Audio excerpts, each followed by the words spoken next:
setiap sore atau menuju ke sore ke malam. Dan biasanya beliau melakukan perjalanan ke arah ini, yaitu berupa awan atau berupa awan yang menyeberang di sekitar ini saja. Antara bumi, pertiwi, dan akase di sini terlalu mepet, dekat sekali.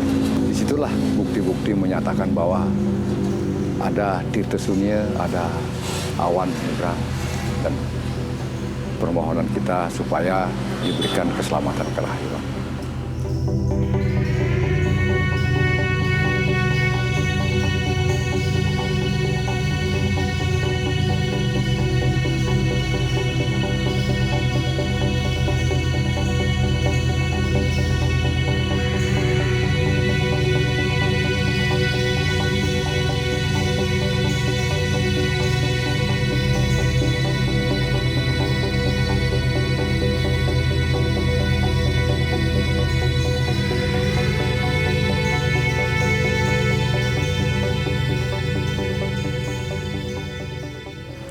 Om Swastiastu.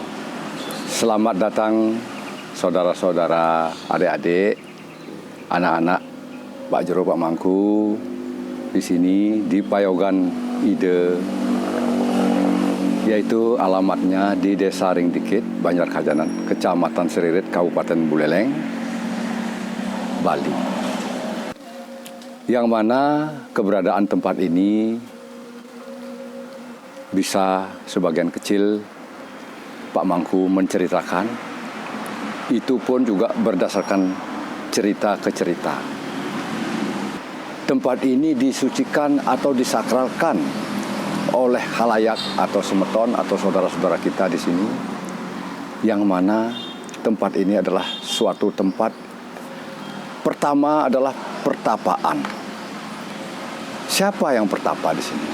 Yang pertama di sini sudah tentu leluhur-leluhur kita yang sudah mendahului kita. Kalau bahasa Bali katakan kumpi buyut yang dulu-dulu nenek moyang kita.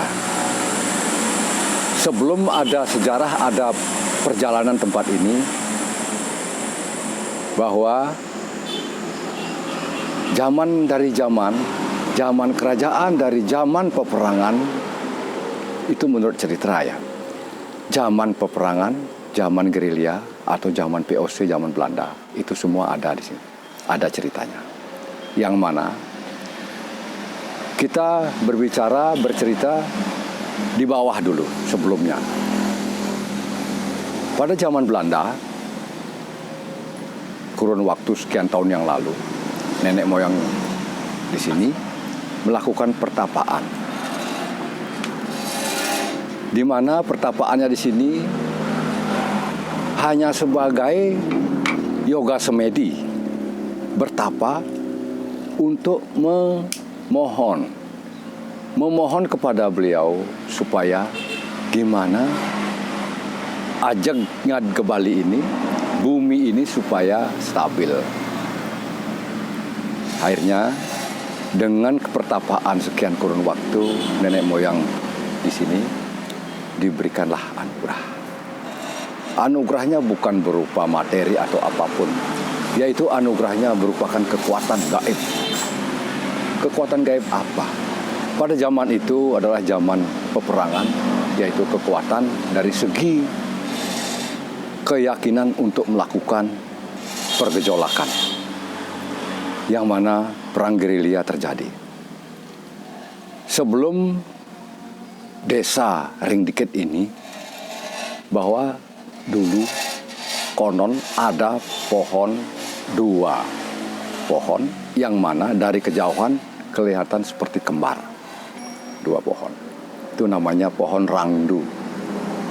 Rangdu Akit. Di Desa Ringdikit awal katanya Rangdu Akit. Menjadi Rangdikit, Rangdu Akit, Ringdikit jadinya sekarang. Nah, menurut cerita dari nenek moyang dulu, pohon Rangdu itu dirobohkan untuk mengantisipasi perang gerilya dari penjajah Belanda, supaya kendaraan-kendaraan tanker-tanker yang ada di situ tuh supaya tidak berlanjut ke daerah utara, Bali Utara pada umumnya. Di sanalah di blok ditutup dengan pohon rangdu. Begitu juga di utara, ada juga pohon rangdu yang kelihatan tadi kembar, dirobohkan juga. Terjadilah perang gerilya dan turun pasukan semua. Kenapa pasukan-pasukan kita di Indonesia, ya pada khususnya di Bali di sini, di wilayah kami di sini, menurut cerita kembali ya, dengan tanpa senjata dia datang ke sini, hanya mengandalkan bambu runcing, yang mana tempat ini sudah dinamakan pada waktu itu namanya Abian Buluh. Nah, disinilah memperoleh senjata di sini, memperoleh anugerah Wangsupadan Ide, Tirte Ide, yang mana seperti tadi Tirte Mumbul Saking Ambu. Kalau tanpa kewenangan atau tanpa anugerah mungkin tidak muncul atau tidak diberikan, hanya setetes, mungkin beberapa tetes dan didapat di antara bambu-bambu yang ada di sini. Nah, disinilah. Jadi secara spesifik di tempat ini adalah tempat yang disakralkan. Bukti menyatakan sampai saat ini kami sebagai pengayah, pengempong di sini, meskipun secara pribadi ini milik pribadi, tapi milik umum, kepunyaan umum. Karena apa? Umum yang meyakini berarti ini milik umum. Kami hanya sekedar titipan.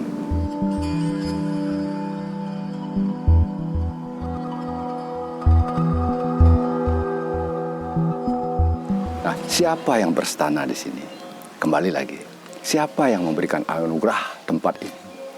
Kembali lagi, beliau Maha Sakti, Ratu Kakyang Sakti, Ratu Dalem Bagus Sakti, Sarwaneng Dalem, Sarwaneng Sakti.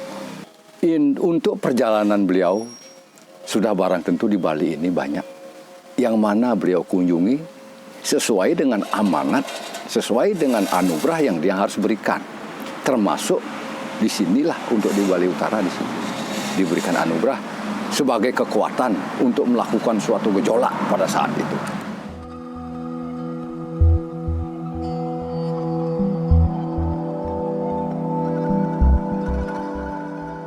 Bukan menurut cerita, yang belakangan ini beberapa tahun ini sering terjadi kecelakaan dan mengakibatkan fatal.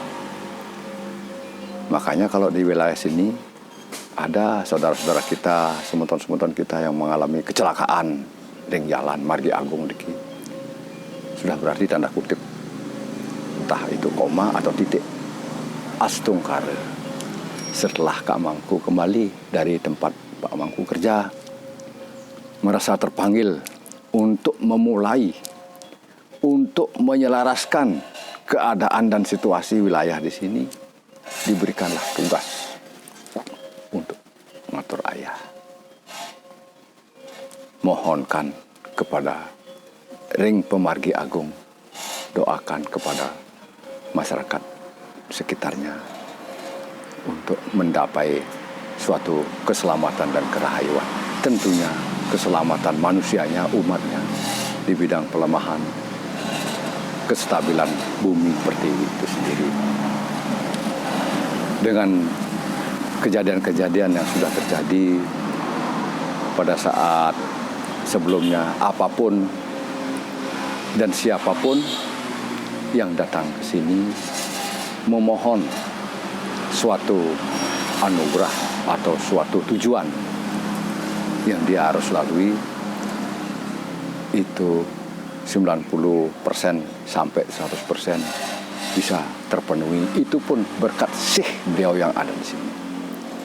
Yang mana Ratu Dalem Bagus Sakti dalam perjalanan beliau kononnya dari pura pusat di Musake, Pancasari, terus ke utara, di sanalah yang mana-mana beliau kunjungi dalam artian petapa-petapa yang harus diberikan anugerah.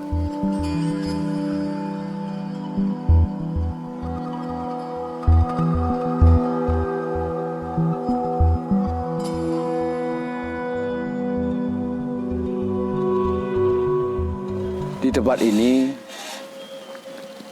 keyakinan untuk umat adalah trileligius, yang mana umat agama Muslim, Hindu, dan Buddha juga ada di sini. Apalagi Kak Mangku sebagai Hindu sendiri tetap menerima bagai umat lain supaya bersinergi, memohonkan kepada beliau untuk perketuhanan, yang mana Tuhan itu adalah satu, tapi jalan kita berbeda, tujuan yang sama, yaitu kerahayuan, keselamatan kita semua.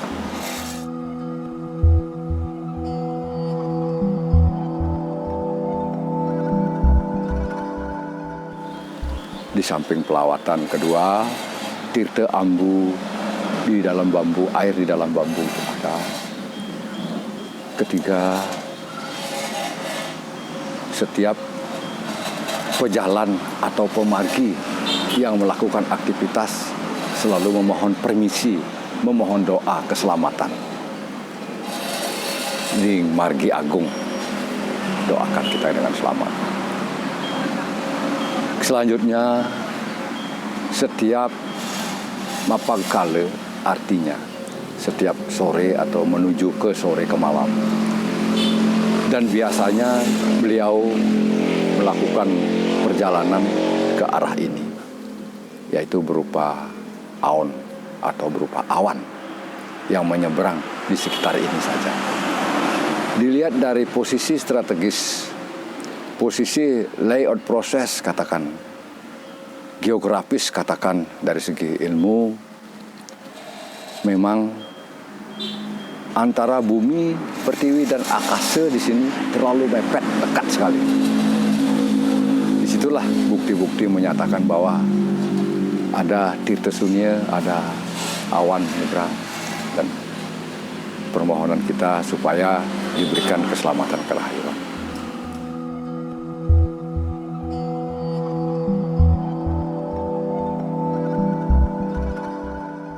Mungkin ada beberapa yang harus kita jelaskan. Apa fungsi tempat ini? Ada memungsikan, ada. Yang mana tempat ini adalah dikatakan petirtan. Seumpama ada upacara di wewidangan tempat di sini, jalur ini memohon kepada beliau yang bersetana di sini, melalui beliau yang beryoga di sini, memohon keselamatan kerahayuan, memohon tirta wangsupadan ide, tirta untuk melakukan suatu kegiatan. Sudah barang itu, fungsinya itu adalah untuk memohon yadnya itu antar lan labda karya. Itu.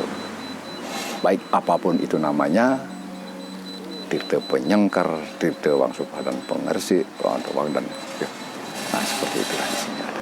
Yang mana fungsi dan tujuan bagi umat yang ada pada datang pada saat-saat sebelumnya atau sebelumnya.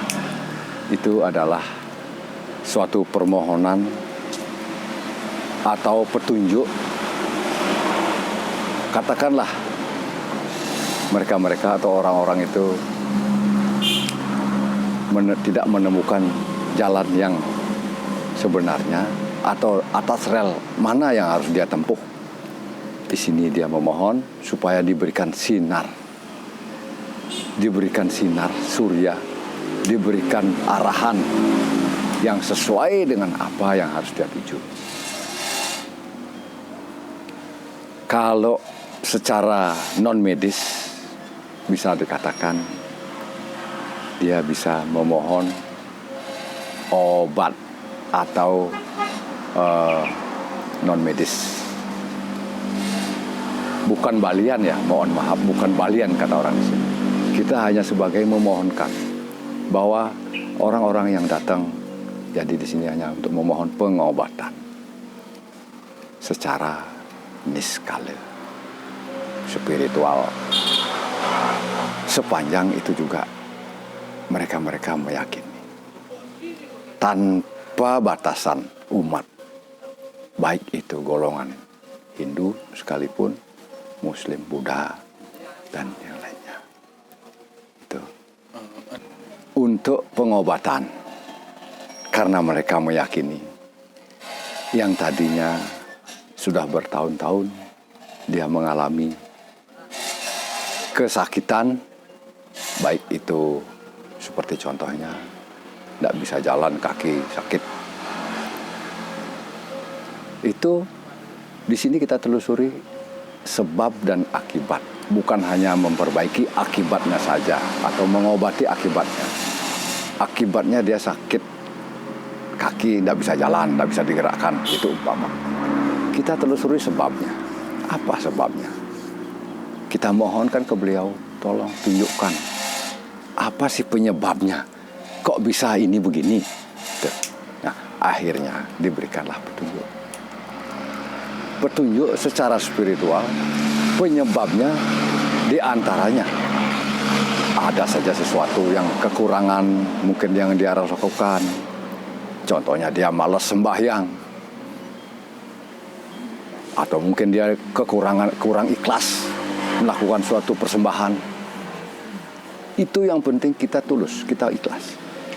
Kalau sudah didasari dengan ketulusan, keikhlasan kita melakukan persembahyangan, tidak mungkin kita akan tidak diberikan suatu gambaran. Apalagi untuk mohon pengobatan. Tapi yang lebih aneh lagi, kadang-kadang orang bila datang ke sini, minta dia bikin keturunan gitu umpamanya. Jadi Pak Mangku sebetulnya tidak bisa apa-apa, tidak tahu apa-apa. Tapi setelah beliau memohonkan, berikan ya, seperti ini. Ini jalani ini. Ya sepanjang itu tidak memberatkan umatnya. Karena kita di sini misinya seperti itu. Tidak berdasarkan target seperti ini, tidak. Tidak bawa apa-apa juga tidak apa-apa. Yang penting mana sejatinya. Dari perasaannya dia datang ingin memohon ke tempat ini. Ya sebisanya juga Pak Mangku menyediakan apa sebagai sarana, seadanya di sini. Masih tetap kita terima. Apapun tujuannya. Seperti itu. Jadi kami di sini tidak pernah menargetkan, apalagi mempunyai tabel, itu salah besar. Kami di sini betul-betul secara tulus ikhlas membantu.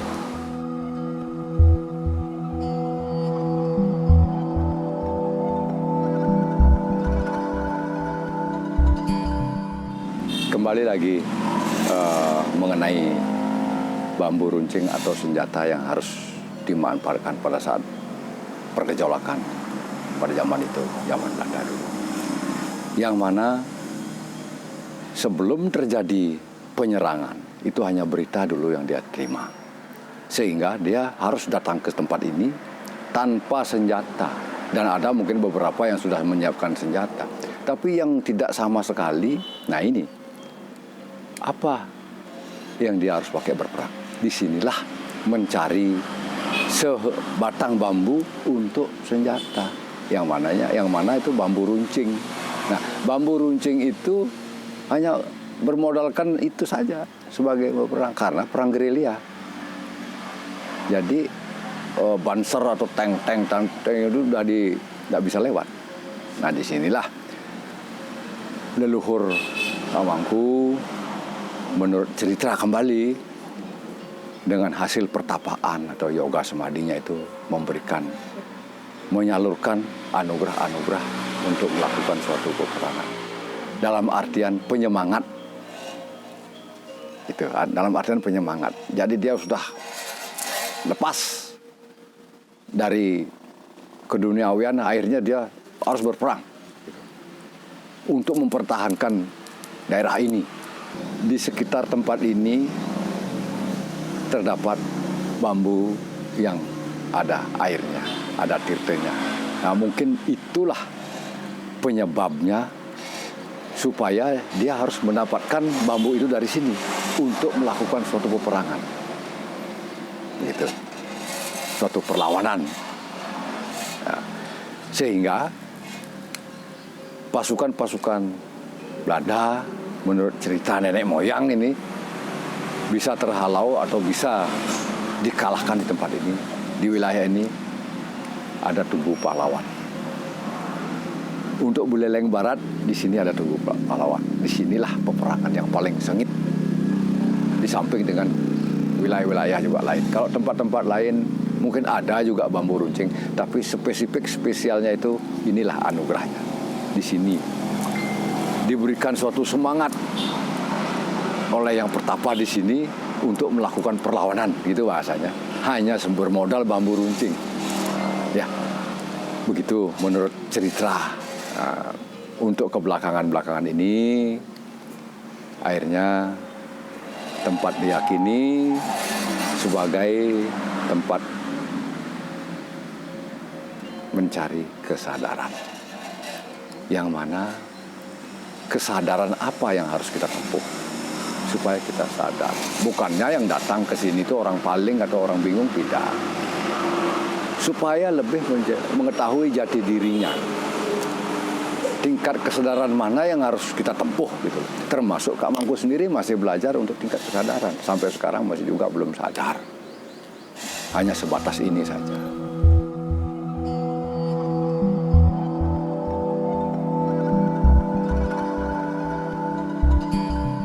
Di sisi lain, fungsi daripada Tirta Ambu itu di samping untuk pengobatan secara non-medis, pembersihan jiwa, pembersihan raga, juga termasuk untuk pengelukatan atau penyucian raga kita sendiri. Nah, disinilah kita yakini bahwa Tirta Ambu atau Toyo Ambu itu adalah suatu alat atau sarana, salah satunya adalah sebagai pengelukatan. Permohonan tetap dilakukan sesuai dengan kriteria secara umum. Permohonan kepada Dewi Gangga, Dewi Danu, permohonan kepada Dewa Samudra atau Sang Hyang Baruna, yang mana dimohonkan juga kepada Dewa, yaitu barang tentunya sudah Ida Betara Siwa. Anugerah supaya tirta atau air itu berfungsi sesuai dengan fungsinya.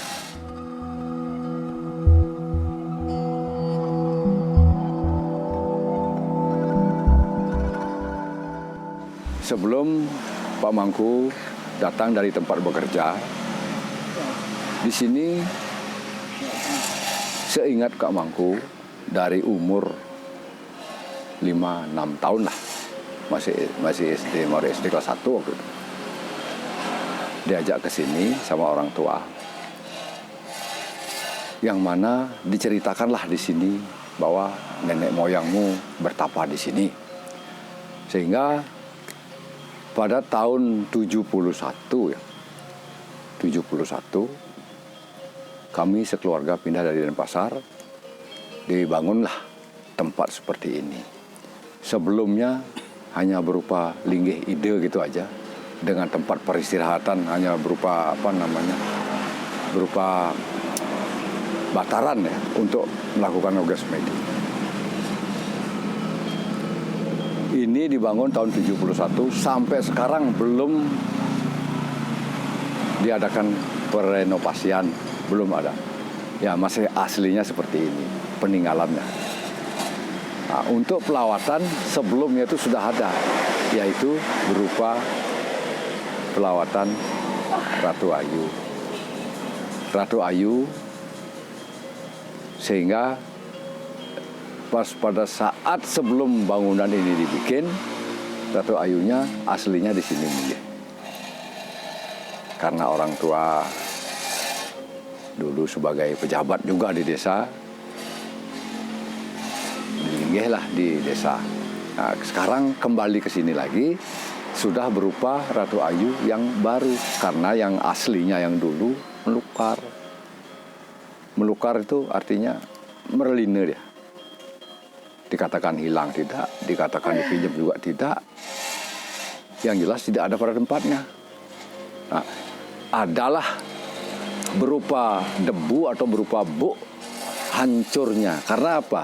Kak Mangku buktikan waktu itu telinganya ada di sana di bawah dengan hancurnya yang lain-lain.